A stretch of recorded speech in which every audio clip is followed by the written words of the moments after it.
Okay, so we're here at Salon Privè today with obviously Shaz from the Brown Car Guy. A brown car guy.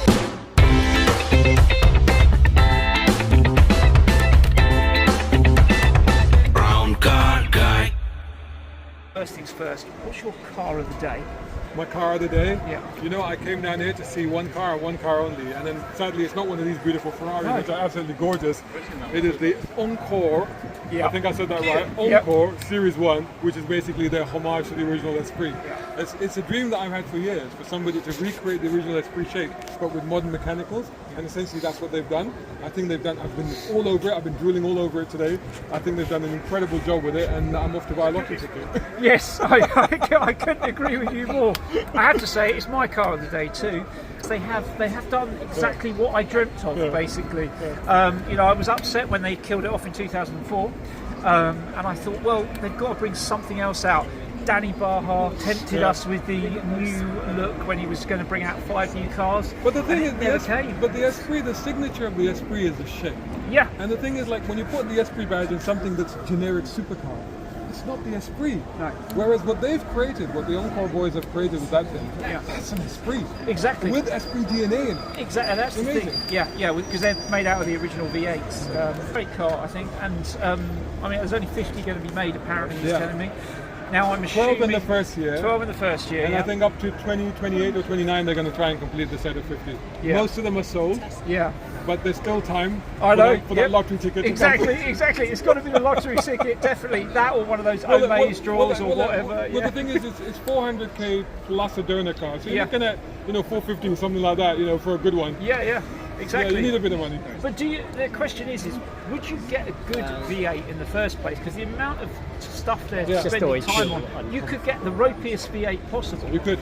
As long as the backbone chassis is okay and there's a V8 engine in there, really, they take most of the rest of it away. So. Essentially, you're just looking for the chassis number, really, aren't you? Exactly. Yeah, exactly. so you just find something that they can work with, and that's good to go, isn't it? Yeah, exactly. No, it's incredible. Exactly. It's brilliant. I love it. Yeah. So, we've got a book out.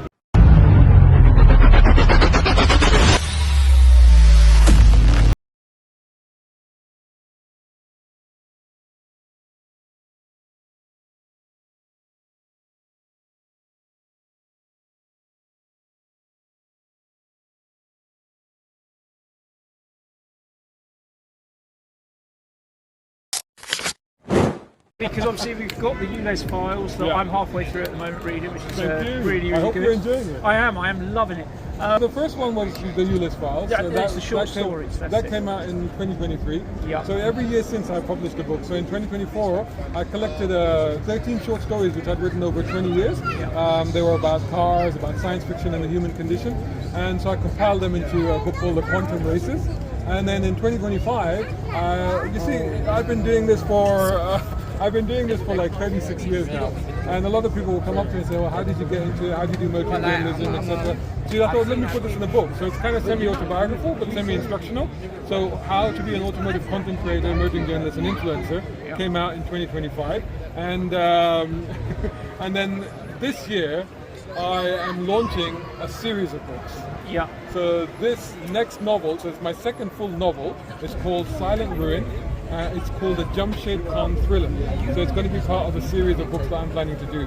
And the crazy thing about this book, this character and the origin of this, is that it's based on a comic book that I wrote in 1996. So it's 30 years ago that I created this idea and this concept of this character. And I've always wanted to bring him back in some way. So the first book is a kind of loose retelling of that first story, set in 1996. And then basically the series is going to progress. He's going to grow.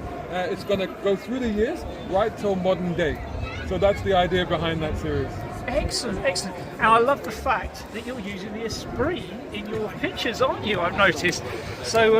So is that based on the Encore one that you're using, or is it just happens to be? No, so the character in the original comic book, there was an Esprit in it. Perfect. So that was an Esprit V8 that I featured in that because it had just come out and it was 1996. Of course, so it was a current car. That's right. So that's the car that I featured in it. So for the book, I've got the same car in it.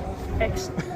fantastic. So and there's some chases and there's some gadgets and yeah. Oh, it'd be great. It would be great, wouldn't it, if it was made into some kind of comic book series for you then, or something. Well, the thing is, like, I always wanted, I was a frustrated comic book writer. I did a comic book writing script. I did lots of small press comics. In fact, that comic book that I did was actually reviewed in the Small Press magazine by a guy called Rick Hoskins. If anybody out there is Rick Hoskins and knows who he is, I'd love to speak to him because he was so generous and so kind and so encouraging. So that's really, but I never really went down that road. And fast forward 30 years, the story that I've told again with Jamshed Khan is a bit more of a grown-up story. It's a bit more mature. It's a bit more action, espionage, thrillers type of story. So I think that going forward, it's going to be a series of books. But maybe a film, maybe a movie. Wouldn't it be great? And then you could get the encore. Get that movie deal in the bag. Exactly. And then obviously we've got the latest book that's just come out. That's Silent Ruin. Yeah. So Silent Ruin. So most importantly, I clearly need a copy of How to Be a Content Creator. Yeah. So how's that doing? I think they're doing a fantastic job. I don't think you need it, but it should be a fun read though. And it does cover a lot of the trials and tribulations that I've gone through. It's like people walking across the country when you're filming stuff. Yes, exactly. It's just one of the things, though, the hazards that you put up with, right? Yeah. But it's a biography as well. When I tell people that I'm Saudi Arabia's first smoking journalist, people are like, how is that possible? And so in that, I've sort of covered how I did that and how that came about. Yeah. But it does cover like how to get into motoring journalism, how to get cars, how to write reviews. Literally, I break down what a review is, what constitutes a review, how you write it, what you should think about, and also videos, even down to what equipment you should think of using. All of these sort of things I've covered in there. In fact, it's the sort of book that in a couple of years I might have to update because it's very of the moment. The ULEZ files book, how is that doing for you? I mean, from what I've seen so far, I'll be honest with you, I haven't read much of it yet, I'm getting there, but what I have seen so far is it's very true to life, which is quite scary, isn't it? I can see this happening in the next couple of years. It's well, to be honest, I kind of predicted the future in that book. Yeah. Because that book, although I wrote it in 2023, I set it in 2026, this year. Yeah. And in the book actually starts not regarding ULEZ but regarding pay-per-mile. That's when the story actually kicks off in the book itself. Because 2026, and this journalist who covered the ULEZ expansion had to go into counselling because of it. He's sitting there and he's waiting for this news that he knows is coming, and it is that pay-per-mile is being introduced. Yeah. Lo and behold, pay-per-mile has now been confirmed for electric cars coming in 2027. Yeah. So in one sense, I feel like I kind of predicted the future a little bit with that book. Yeah. If only you put a bet on, you could then buy the encore. But it was very well received. It was I had tons of. I think it's 4.5 on Amazon with a ton of reviews on it, and it's done really, really well for me. So I was really, and I suppose it really gave me that sort of validation and that encouragement to start making more books, because I thought, well, if I can do that, then let me try and do some more. Excellent, fantastic. With regards to the ULEZ, the pay-per-mile thing that's coming, obviously we're talking about 3 pence per mile for electric cars and 1.5 pence per mile for hybrids. Now, what's your opinion on charging hybrids? Well, I don't think that even EVs should be charged, because we're still in a nascent stage when it comes to EVs. And let me be absolutely clear, I'm not anti-EV. I never have been. Because people seem to think that I am, but I'm not. I review EVs a lot these days, as you know. And I think some of them are amazing. Maybe it's quite possible that the technology is a bit still early. It's still in its nursery stages, if you like. The battery technology is going to get better. The car technology is going to get better. But they're great cars. And there's a place for them. But if you want people to move to them, it's still very early. There's still a lot of doubt. There's still a lot of mystery and misperceptions around EVs. And so to start penalizing people at this stage, regarding buying EVs, I think it's premature. I understand the logic, because they're saying, well, we're going to run out of fuel GT, people are going to move to EVs, but that hasn't happened. That hasn't happened in big numbers yet. No. I think it's too early to be penalizing people for moving to EVs at a time when you need to be encouraging them. We are way below the ZEV mandate, which is what the government wants people to buy in terms of electric cars every year. So, for example, this year it's supposed to be 33%. and I think that we are only going to hit 28%. Yeah. So we are well below that. Yeah. So this is not the time to be doing these sort of things. And pay-per-mile in itself is something that I am against in principle. Yeah. We have road tax, we have duty, fuel duty, we have all of these things that we're being hit with. Pay-per-mile constitutes to me a limit on your freedom, because literally what people don't realize is the psychological impact of telling somebody that you're going to be charged per mile. Yeah. That's like telling me I'm going to be charged per footstep. Yeah. And then I start counting my footsteps. Exactly. Right, you immediately start to restrict yourself, especially in an era when cost of living is high, you don't have any money, everybody's struggling these days, which is fair. Exactly. To start hitting them with something like this, you're basically curtailing their freedom, their limits, their ability to go and hunt for jobs, to go and do stuff, to go and have adventures, to go and see friends and family. For older people to go out and be independent, to see their friends and family. So I am fundamentally opposed to it. Yeah, well, what I'm concerned about is, like you say, the older generation. When it gets to a point where your grandparents are going to say, I'm not going to come visit you this weekend, but it's a 50-mile round trip. I need to save that because I've got to do the Tesco shop or Sainsbury's shop or whatever. And you can be sure that 3 pence is not going to stay 3 pence. That's going to go up and up and up, like we've seen with, for example, the congestion charge. What did that start at? £5? Yeah. And what is it now? Yeah, that's ridiculous. So you can see the pay-per-mile is going to go up. £1 a mile is very possible. And if you think that the average mileage for people in the UK is about 8,000 miles a year, that's an £8,000 bill. Exactly. Yeah. Where is that going to get discounted from? Because where are we going to find this extra money from? £8,000 each. Yeah. It's ridiculous. It's crazy. And I think that's the scary thing is, they should really, like you say, they shouldn't have brought it in yet. They should have been welcoming in more electric cars. Yeah. The hybrid cars, I think, is the worst about it, because there's a lot of people who bought cars just to be ULEZ. They've had to upgrade to a slightly newer car, but they were too scared of the electric bit, but they went, I'll get a hybrid because it does maybe 50 miles, something like that. And they're being penalised, I think, more than the electric car, because the electric car, they know that it's an electric car, they know they're going to get charged at some point. I believe electric cars, the bigger cars, definitely do need to be charged more of it, because they weigh, over 2.5 tons, most of them. But like you say, the hybrids, and in particular the plug-in hybrids, are such a great solution right now. Because like you say, many of them will do at least 30-40 miles electric only. Some of the latest ones are up to 60, 70, 80 miles. So if you can plug in at home, and I always say to people that the best way to use an EV or a plug-in hybrid is that you must plug it in. So if you're able to plug a car in at home, that's the perfect solution. Because the pricing, because charging publicly is very expensive. Plug it in. If you commute less than 100 miles a day, happy days. You're never going to put any fuel in it. But if you suddenly want to go to Birmingham or Bradford or Manchester or whatever, I'll fuel it up and off I go. No problem whatsoever. So the hybrid cars are a perfect solution. But again, people are being penalised for doing the right thing. And that's the problem. And for instance, my father, he had an electric car, a hybrid car, and he sold it because he's gone, I hardly ever use the hybrid bit. The hybrid bit is for like moving around the town every so often. That's it. Most of his mileage is long mileage up and down the country, where you're not going to be using the hybrid. So why am I going to pay for all those miles when my hybrid bit is not actually being used, the electric side of things?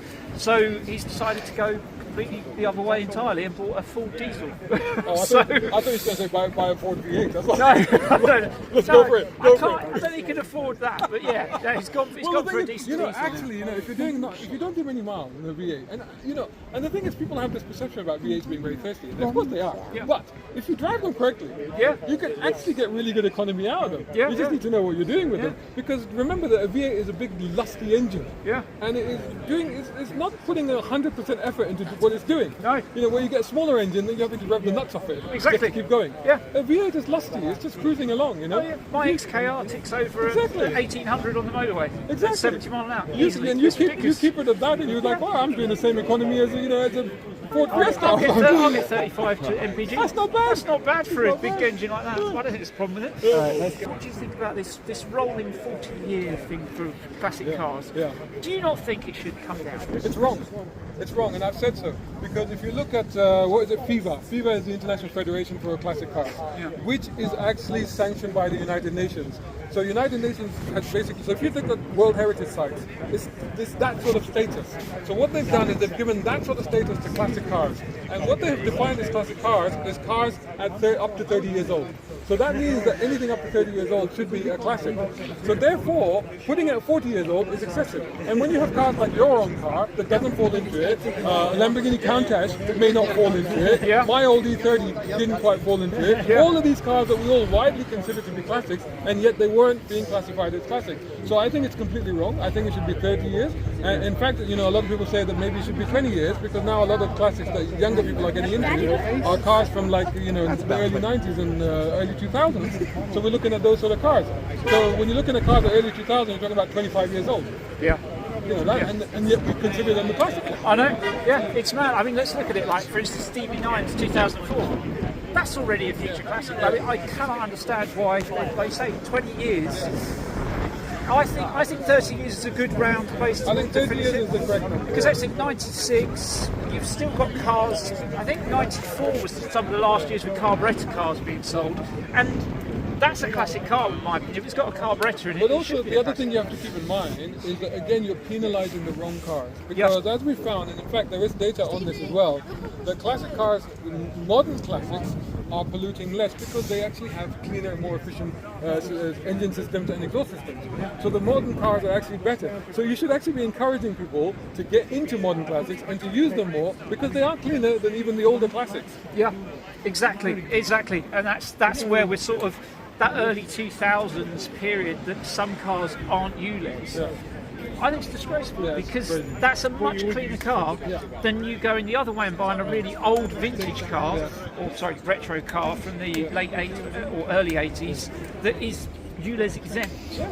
Why not get them to get into something that's, what's wrong with like a Saab 93 or something from the mid-2000s? They were good on fuel. The thing is, the London situation is a whole other situation because at the end of the day, London and other big cities like that are very much trying to get the car pushed out of the city. That's what they're trying to do. Yeah. This is a rare opportunity here that we're here, we're standing with all these amazing cars, Yeah, exactly. but actually this is an unusual thing now. Yeah. And even London itself, even when you walk around London, you don't see the level of cars that you used to see anymore because people just aren't bringing them in here. Which is a real shame because I think the cities thrive on the excitement that's in them, and I think the excitement comes from the environment, the furniture, the buildings, the people, and the cars. That's what tells you the city is vibrant, it's exciting, it's doing well. You go to Dubai, you see cool cars everywhere, and you go, that tells you the city is doing well. And I think that we're missing that, and it's very unfortunate. But I don't know, I don't really have the answer to that. I don't know what they could do. But certainly with the classic cars, I think they should stop the 40-year, it should be 30-year rolling, and I think that there should be some exemptions for the ULEZ and for congestion charging. For want of a better way of defining it, cool cars. Yeah, agreed. And I think it's the same with the MOTs.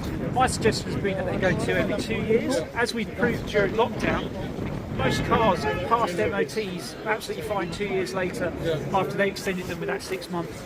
So a 2-year MOT, I think, for a car over 20 years is a good idea, personally. Especially the ones that are getting very close to 40 years, they should be having a bit more of a lenient MOT, I think, within reason. Because of these things as well. I mean, like today, we look at the cars that are here. We've got 60s cars. We've got 2000s plus cars. Brand new supercars. Exactly. But we don't have any 80s cars. There's no Countach here today. There's no Lotus Esprit. Yes, there's a 70s one which is here on display, but that's it. There's no in-betweens at all. There's no 80s And the main cars. thing is, we don't see them driving around anymore. No. That's the problem. So even when I had my E30, it was really a thing to drive around. And people really appreciated seeing it. Yeah. Because incredible as it seemed, because that was one of the best-selling cars of its day. Yeah. There's so few of them around now. Yeah. And there's so few of them that we actually see on the roads. And when you do see them at shows, where you just see rows and rows of the same car. Yes, So exactly. what we want to see is that we want to see them driving around. We want to see them on the roads. See them out in the wild, Yeah. is it there? Yeah, exactly. And I think that also what people don't realize is that not only the joy that it brings to the driver, but the joy that it brings to people seeing that car. The reactions I used to get when I used to drive the E30 around, I mean, it was just incredible. But it would be nothing less than smiles and waves, and people wanted to share their stories and their experience of when they had the car, or their uncle had the car, or their dad had the car. I mean, these. Thank you. You know, cars bring people together, and I think that's a crucial thing. And I think that's one thing that is missing right now. And all of this anti-car propaganda and anti-car hate that we have at the moment, what people don't realize is that the cars bring people together. Yeah, exactly. I mean, you're not going to get someone stopping you at a petrol station, filling up a brand new car, are you, wanting to chat to you about it?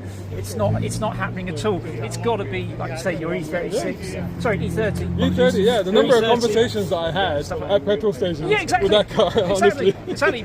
Thank you ever so much for your time again. And yeah, enjoy the rest of the day. And yeah, let's see. Much appreciated. It was always good to see you. You too. And you're Thanks very much. hard-working boy, man. I'm a little Your hands must be tired. Oh, they must be frozen as well. It's got really chilly all of a sudden, hasn't it? But yes, well done, Josh. Great job as per usual. Thanks a lot. Fantastic. Thank Thank you. you. Thank Cheers. you. Bye.